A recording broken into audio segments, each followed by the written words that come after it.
Sunday से खाली में बीजेपी वर्कर्स कत्ल के घटना होने की वजह से बीजेपी ने आज बेहला में योम शिया मनाया। मुंह में काला कपड़ा बांधकर तकरीबन 500 के करीब बीजेपी वर्कर्स इस रैली में मौजूद थे।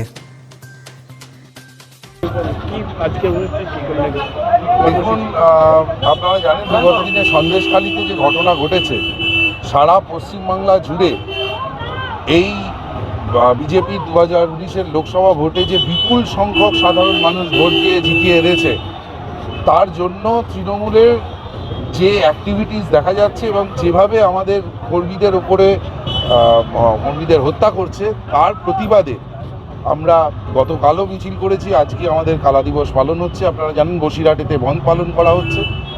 তো আমরা এই দোষীদের শাস্তি চাই এবং সেই কারণেতে আমাদের আজ এই কালা দিবস পালন এবং আমাদের এই আন্দোলন আমরা রাস্তায় নেমে চালাতেই থাকবো। দেখুন, 12 তারিখে আমাদের রাজ্য সভাপতি মাননীয় দিলীপ দা ঘোষণা করে দিয়েছেন যে 12 তারিখে আমাদের ওয়েলিংটন স্কোয়ার থেকে আমাদের লালবাজার অভিযান হবে। এরপরেও যদি কোনো রকম না হয় তাহলে আরও বৃহত্তর আমরা আন্দোলনে যাবই এবং হয়তো কেন্দ্র নেতৃত্ব সেটা নিয়ে বিচার করবে। যদি সেই রকম সিচুয়েশন হয় তাহলে সারা বাংলা জুড়ে বন্ধ রাখারও পরিকল্পনা রয়েছে।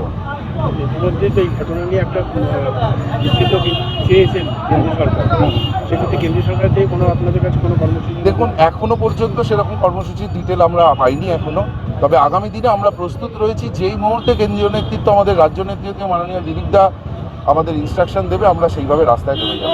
সাধারণ মানুষ, বিজেপির সমস্ত কার্যকর্তা ওয়েট করে রয়েছে ওনাদের